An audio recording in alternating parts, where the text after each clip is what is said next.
Hey, everybody. Welcome back to the podcast.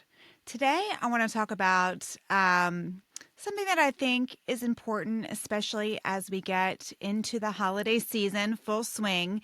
I want to talk about what we do when our routine just kind of falls apart, right? It's December. Our routines have a tendency to just die a little bit in December. And December becomes basically a giant obstacle course. We've got so many things going on at school. If you've got little ones, you've got all kinds of office parties. People are traveling. Either you're traveling or people are traveling to you. Cookies are multiplying like they are trying to overtake the world. It's a little bit crazy. And so I think what we can do this December, instead of just saying, I'll start in January. I'm not going to let you do that. I've been telling you all for the last couple of months, we're not going to do that. What we can do is use any little slip up as a power up. And what I mean by that is instead of one little slip up kind of tumbling into this, like, forget it, I'm the worst, we're going to just do a quick little assessment of what happened and use it as a learning tool, okay? If we have a little slip and we learn from it, that is progress, right? That is still moving forward to our goal. And so that is what I want to teach us to do instead of saying, like, forget it, I'm the worst, like, I messed up, I can't do this. What I want us to do is just kind of reset and do so in a mindful way that we can learn from it. We want to use those slip ups as data, not like a moral failure. Okay. So it's not a character flaw that we have a slip up. It's just happens, right? We're not perfect. We are imperfect humans and imperfect things happen. So eating off plan happens. Life happens. And with all the obstacles through the holidays, it's okay. All right. Nothing's wrong. So it's not proof that you can't do it or anything like that. We're not going to make it mean more than it does. A slip up means I did not follow my plan and I'm going to learn from it. That's it. It doesn't mean I'm a bad person. I can't do this. This will never work. I'll never lose weight. I'll just start in January. No. Like, oh, I wasn't planning on eating that. I ate it. What can I learn from it? Okay, we're going to make it very neutral. It's not going to mean anything. So how do we do that? Well, we're going to ask ourselves a few questions. And these questions are very simple and doable, and it takes about less than 60 seconds.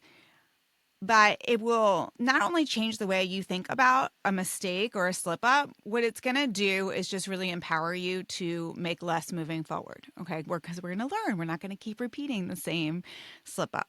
So the first thing we're going to ask is what happened? And here is where your brain is going to try and tell you so many stories. Okay, like, I have no discipline. I can't do this. I'm the worst, right? No. We're going to adjust the facts, okay? So it's not, I can't be trusted. I'm an animal around food.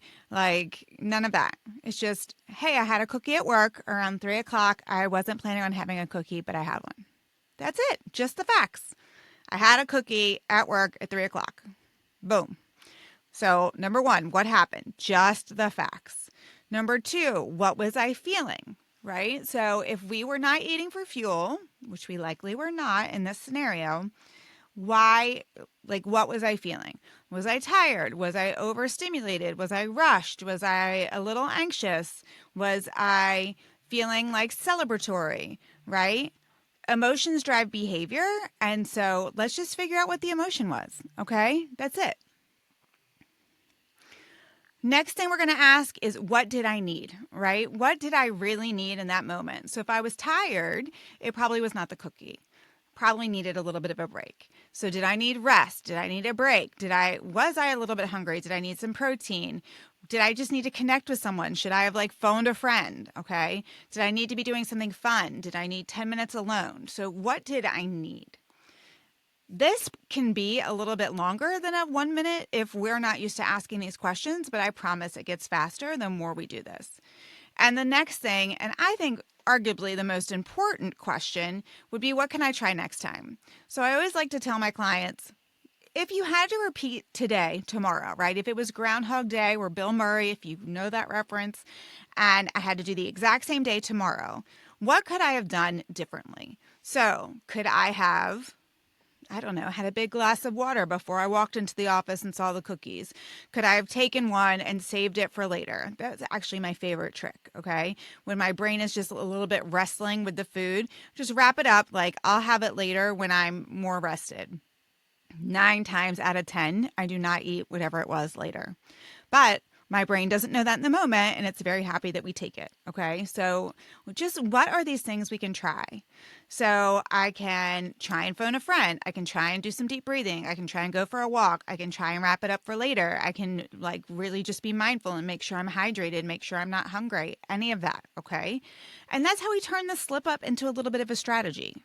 Okay, we learn from it. So we don't have to have all this guilt and this shame spiral that comes afterwards because we had a little slip and we're learning from it and we're going to do better next time. And that's all we can do, right? All right, so let me tell you some other reasons it might be a little bit difficult to restart.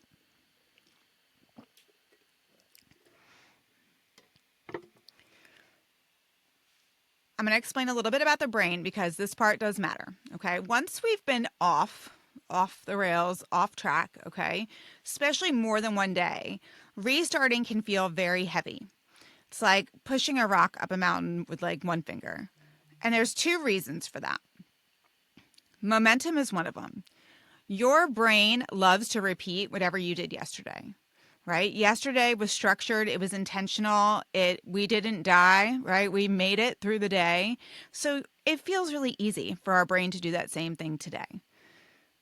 If yesterday was really like chaotic and off plan, interestingly, that also feels easy, right? It's whatever happened yesterday feels easier today, even if it's not what our routine was. So if I ate the cookie yesterday and the cookies are there again today, and I like my brain's gonna be like, well, we ate one and it all worked out okay, so let's eat another one. Okay. So it's just this repetition that the brain really likes. It's why I recommend like never missing 2 days in a row, because the hope with one day is that some part of your brain remembers 2 days ago when we didn't eat the cookie or we did the workout or we drank all the water or whatever. But if we have to go back 3 days, that's too much. Our brain cannot possibly do that. And so we have set up a new routine. This is not like a morality thing again. This is not like you're a bad person or you can't handle yourself. It's just a momentum thing. It's just what our brain does.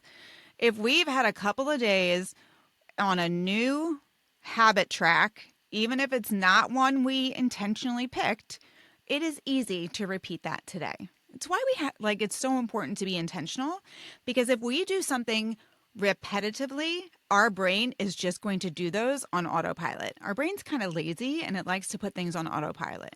So if we don't walk 3 days in a row, right, it's way easier not to walk. All right. So it's just momentum. And then the other thing is, this dopamine, right? Dopamine is such a powerful neurotransmitter in our brain. It is so powerful. It drives so much action. It really is like where our brain gets its pleasure, okay? It's normal brain chemistry, and we just need to use it for our good, right? Use that for good or for evil. We need to use the dopamine for us. So it's when we go for a walk, pointing out how much we like it, reminding our brain, like, this is a good dopamine hit. We really like this. But understanding that if we give it some artificial pleasure, like a sugary cookie, it is normal that it is going to want the sugary cookie the next day. All right, so what's one other thing that we can do? So we've learned from it. Maybe we did our little, like, what happened? What was I feeling? What could I do different? We did the whole thing. And we understand that it's going to be hard to start tomorrow. But what if we're just like really feeling like we can't get it going? It's like a minimum reset step.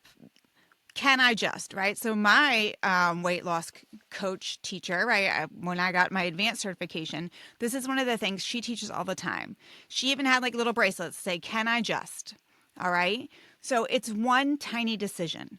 So it's not about having like a perfect day. So if I ate the cookie on Saturday, it's not about being perfect on Sunday. It's like, can I just do one small thing?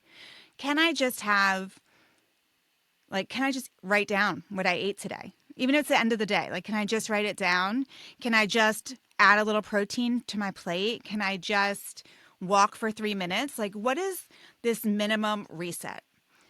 And that little reset is a nice little hit of dopamine for our brain, right? Because our brain does like to please us, right? So if we set this like, today I'm just going to write down what I ate, or I'm just going to drink one extra glass of water, or I'm just going to add protein to my plate, like one tiny small decision in the right direction is really all we need to get back on track.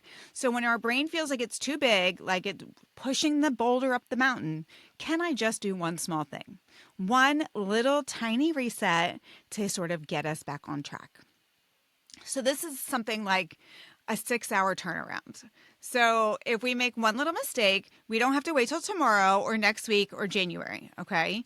I read a book once that said, like, if you drop an egg and it breaks on the floor, you're not going to be like, well, forget it. I mean, I broke one. I might as well break them all and throw them all on the floor. We're not going to do that. So we're going to do this little 6-hour turnaround. Or next decision, turnaround, okay? So no matter what happens, holiday party, dessert buffet, stressful day, whatever, we're literally one decision away from being back on track, okay? So that decision can come within an hour, but we're going to say 6 hours just for fun, okay? So within 6 hours, we can reset back to our habit. So it's just a minimum little reset. Right? So if I didn't get that walk in today, maybe I just take one extra flight of stairs, or I do one little loop around my driveway, or one loop around the kitchen, right? Just to remind my brain, like, hey, I like to walk, right? One small little thing. When I go to make dinner, I add protein to my plate. So whenever the next food, exercise, movement, well-being decision comes up, that's a critical point. So we can just say, like, it doesn't matter what happened before. It doesn't matter the one egg that I broke. I'm not going to break the rest of the carton, right? I'm going to make the best next decision. So that also can build like our bounce back muscle, right? A muscle, like we have a yes muscle and a no muscle, and what we practice improves, it grows, right? So if we have a little slip and we do our little assessment and we make our next best, can I just, and like the next decision we make, we get back on track, that whole process is so much easier the next time. Okay. So I just want you to remember, like, be super compassionate. The fact is, it's December and this is going to happen. All right. There are so many landmines in our way that we just have to be compassionate. All right. And maybe our goal is not to continue to lose weight. Maybe it's just like, hey, I'm going to maintain. I'm going to make sure I do this, whatever it is. I'm going to make sure that if I eat off plan, I'm going to do Stacy's assessment. That's enough. That is an amazing decision, by the way. That will help so much come January when it's time to do the next challenge or it's time to make a new goal, right? Just getting in that habit of assessing. What can I do different next time? Can I just do this one small thing? That small step mindset will help you like just achieve audacious goals. It's amazing what little small steps when we're willing to just keep getting back on track. So good. Okay. So if you want help with this and you like want to track some habits, don't forget I have a free habit tracker. You know, I like to track differently than most habit trackers. I do not like all or none. I like, you know, some progress gets some praise. Okay. So you can get that at sugarfreemd.com/habits. I'll make sure the link is in the show notes. Next year, next year. It's not next year quite yet. We're going to get there. But next week, I want to talk to you about training your brain how to refocus a little bit faster. So I want to talk to you about some very interesting and out-of-the-box meditation techniques that I think you're going to love. So for today, I want you to remember slip-ups are not the enemy. It is not the end of the world. You are not a bad person. Like, you are beautiful and wonderful and amazing. You're human and slip-ups happen. So if we can use those as neutral data to make the next decision better and easier and sort of just take that as feedback and learn, amazing. Okay. So I'm cheering for you, but I will see you next week. Bye.